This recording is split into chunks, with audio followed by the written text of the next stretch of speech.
Salut les gars, nouvelle vidéo où je vais vous présenter tout simplement mes résultats du mois de décembre.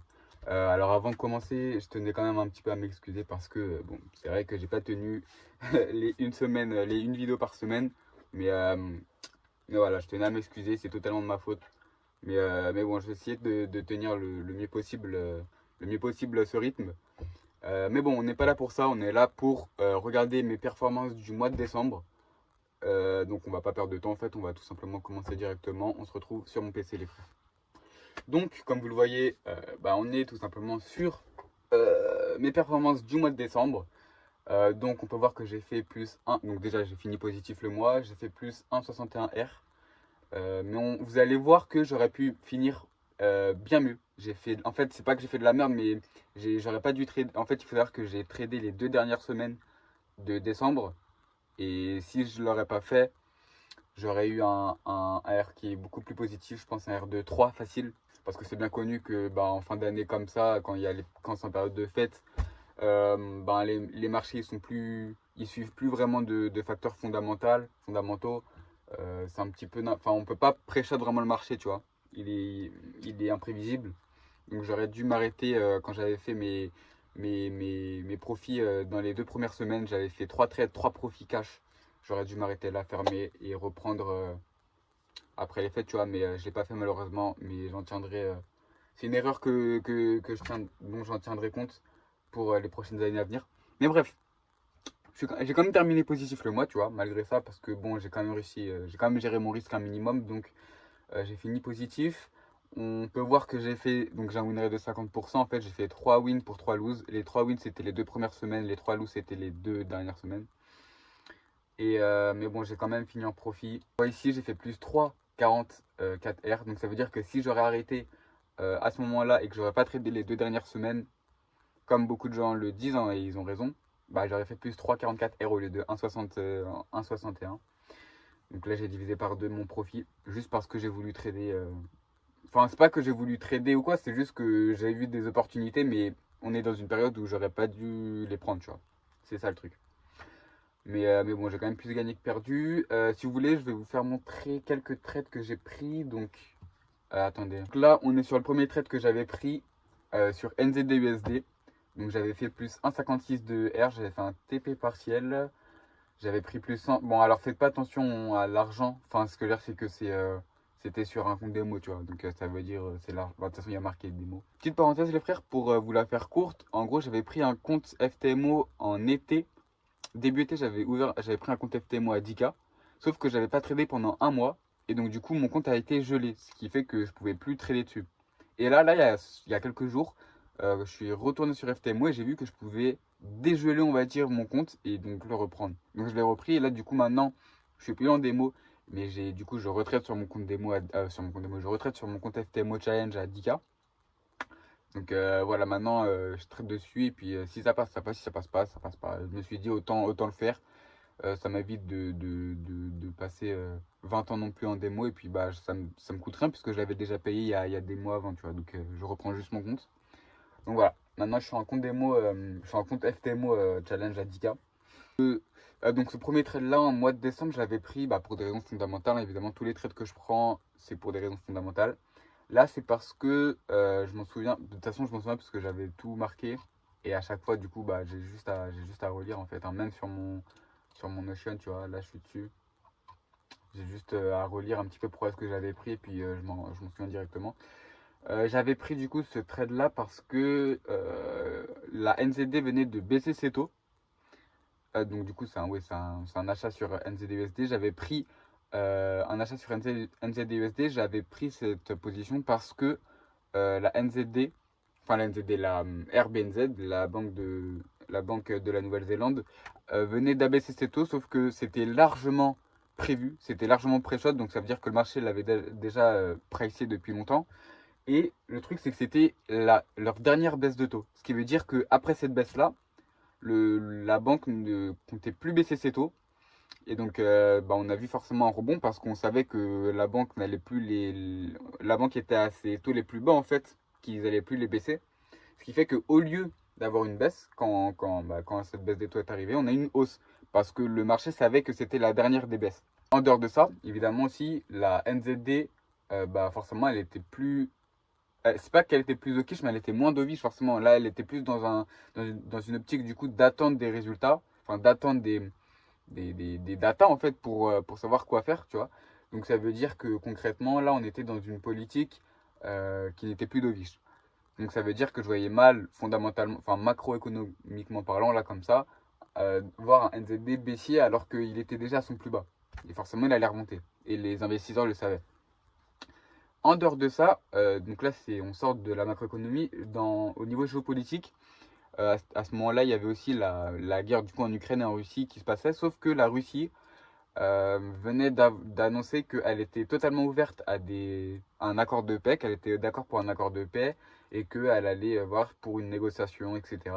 On avait une Russie qui était beaucoup plus ouverte à un accord de paix en fait. Donc ça veut dire que ça allégeait beaucoup plus les tensions, ça recrée une certaine certitude sur les marchés. Et comme on le sait, le NZD c'est une devise qui est risk on, ce qui veut dire que quand les marchés et quand les investisseurs sont, on va dire, confiants et qu'il n'y a pas d'incertitude ou quoi, ben ils aiment bien prendre, ils aiment bien prendre du risque forcément. Donc ça veut dire que c'était une raison de plus aussi de rentrer en position sur NZD-USD. Et pourquoi est-ce que j'ai décidé d'acheter du NZD contre de l'USD? Tout simplement parce qu'on avait un USD, enfin on avait une fête qui était très dovish.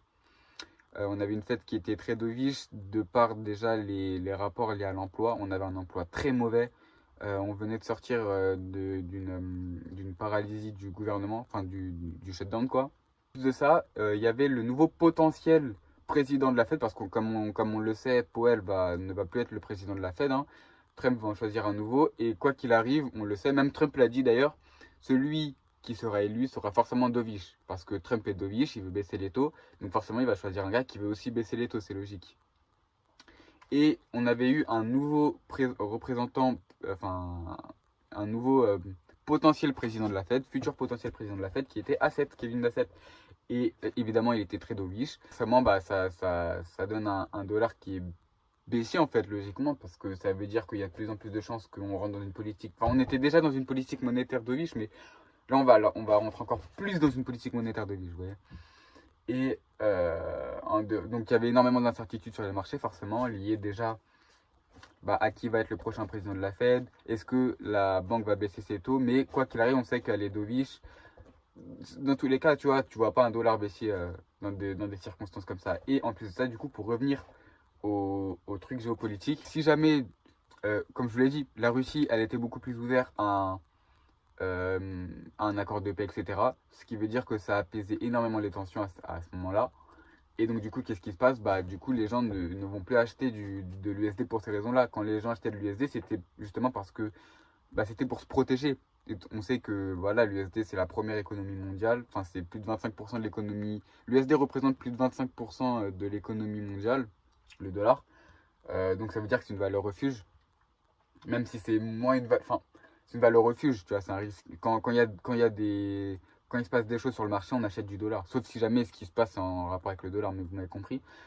Sauf que là, du coup, qu'est-ce qui se passe? Il se passe que les marchés sont plus certains, il y a moins de risques et il y a plus de confiance qui revient. Donc forcément, ils vont prendre des risques, ils vont pas aller acheter des devises risk-off comme le dollar ou le JPY ou le CHF, alors que tout se passe bien sur le marché et les investisseurs et les banques, etc., veulent retourner sur des achats de devises à risque, en fait, tout simplement. J'avais aussi vu d'ailleurs les gars que j'étais contre les retail traders. Regardez par exemple, on peut voir ici. Non, attendez, on peut voir ici que voilà, il y avait 66% des retail traders en vente contre seulement 34. Donc ça veut dire qu'il y avait plus de gens qui voulaient vendre NZD-USD qu'acheter. Et comme on le sait, la majorité des traders retail, ils sont perdants. Donc ça veut dire que quand tu rentres en position sur le marché contre la majorité des traders retail, c'est un point positif. Ça ne veut pas dire que tu vas forcément gagner, hein, évidemment, mais voilà, c'est un facteur en plus qui fait que c'est bien.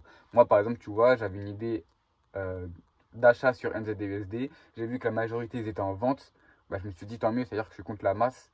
Et la masse, généralement, perd, tu vois. C'est juste un facteur en plus. Tu ne dois pas te baser que sur ça pour rentrer en position, tu vois.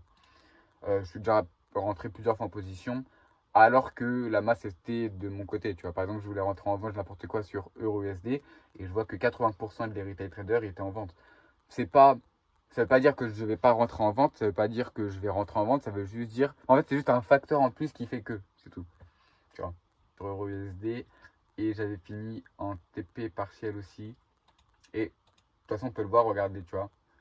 Les 3 premiers trades, c'est le 1er, le 2 et le 2 décembre. Donc je vous ai dit vraiment au tout début du mois de décembre. Je crois même du coup que les analyses, je les avais fait en novembre, fin novembre, tu vois. Et là, j'aurais dû m'arrêter. Quand j'ai vu que le 2 décembre, j'étais déjà à plus 3,50 R. J'étais à plus 3,50 R. J'aurais dû m'arrêter là. Étant donné que je sais que le mois de décembre, c'est un mois qui est compliqué à trader. Et revenir le mois d'après, tu vois. À la limite, ok, bon, allez, à la limite le 16 décembre, tu vois. Mais j'aurais tellement dû m'arrêter au 16 décembre. Je vois le 16 décembre, ça y est, on rentre dans les 2 dernières semaines, on rentre dans les périodes de fête. J'ai fini en perte. En plus, tu vois, j'ai bien géré mon risque parce que j'ai perdu que 0,55. Ça y est, je finis. Ok, bon, j'ai perdu moins 0,55 R, mais je suis encore en positif sur 3 R. J'ai fait plus 3 R ce mois-ci. J'arrête les deux dernières semaines et je me pète. Non, moi, ce que j'ai fait, c'est que j'ai continué. Et je suis rentré bêtement en position sur MZD-USD et AUD-USD. Alors qu'en plus, fondamentalement, c'était un bête de truc, tu vois. J'avais vraiment des vraies raisons. Je m'en souviens. Enfin, je m'en souviens plus des raisons vraiment précises. Mais je sais que c'était pour des bonnes raisons, tu vois. Voilà, on a eu un NFP qui était bien plus bas que prévu. Un NFP qui est sorti plus haut que prévu. Un taux de chômage comme attendu. L'inflation est plus basse que prévu, ce qui peut être des bons signes pour la suite. Les PMI sont. Enfin, j'avais vraiment des bonnes raisons. J'étais rentré en vente ou en achat. J'étais rentré en achat sur NZD-USD. Toutes les données de la semaine ont montré un NZD plus fort, un taux de croissance du PIB. Voilà, on avait des datas sur le NZD qui étaient bien plus forts, une balance commerciale qui était euh, moins pire qu'attendu. Elle était restée négative, mais elle était moins pire que prévu. Enfin bref, dans tous les cas, j'ai quand même terminé en positif ce mois-ci. Enfin, ce mois-ci, le dernier mois de l'année, donc en décembre. Mais c'est une leçon à retenir. C'est une leçon à retenir. Euh, Ça sert à rien de trader déjà quand c'est en période de fête, surtout là quand en fin d'année comme ça sert à rien de trader les 2 dernières semaines, même les 2 premières. Si jamais tu rentres en position et que tu as fait un TP, je te jure, arrête ici, c'est bon, tu as fait ton TP et va profiter de la fin de l'année, tu vois. Tu reviendras le mois prochain. Ça veut pas dire que tu laisses les marchés et que tu regardes pas du tout ce qui se passe, tu vois. Moi, j'ai continué. Moi, je sais que je vais quand même continuer quotidiennement, tous les jours, à me mettre à jour sur ce qui se passe. Mais juste, ça veut dire que je rentrerai pas en position quoi qu'il arrive, tu vois. C'est tout. Mais rentre pas en position, ça sert à rien. C'est juste, tu vas perdre ton. Ça sert à rien. Les marchés, ils sont. En fait, les marchés, ils sont trop irrationnels. C'est du hasard à la limite, en fait. Même si jamais tu as des raisons fondamentales. Parce qu'en fait, plus personne ne suit les raisons fondamentales. Toutes les banques, tous les hedge funds, les institutions ou les gros investisseurs, comment expliquer? Ils vont réétablir, on va dire, leur argent. Ils vont en mode, ça veut dire en gros qu'ils vont bien remettre un petit peu de l'argent partout où il faut. Et en fait, ça crée du coup des mouvements instables, enfin qu'on peut pas pré-shot en fait, tu vois. Et c'est pour ça, rentrer pas en position en fin d'année, ça sert à rien. Mais j'ai quand même fini en positif, donc ça va. On attaque une nouvelle année 2026. J'espère pouvoir en vivre avant la fin 2026. Si jamais j'arrive à être rentable et vivre de mon trading avant fin 2026, ça serait incroyable. On verra déjà à la fin. Bah, de toute façon, on se redonnera rendez-vous le mois prochain pour voir mes performances de janvier. Mais on verra surtout mes performances du premier trimestre. C'est important de voir aussi les performances du premier trimestre de l'année. J'espère finir en positif. Et on verra bien de toute façon. Et puis nous on se retrouve pour une prochaine vidéo. Si vous avez des questions, si vous avez des conseils, ou même si jamais. Enfin peu importe, je ne suis pas un professionnel. Mais enfin, si vous avez quoi que ce soit à me dire ou que vous voulez me dire un truc, envoyez-moi un message sur Insta. Mon Insta il sera dans la description les frérots. Ok. Et puis voilà, c'est tout. Ciao.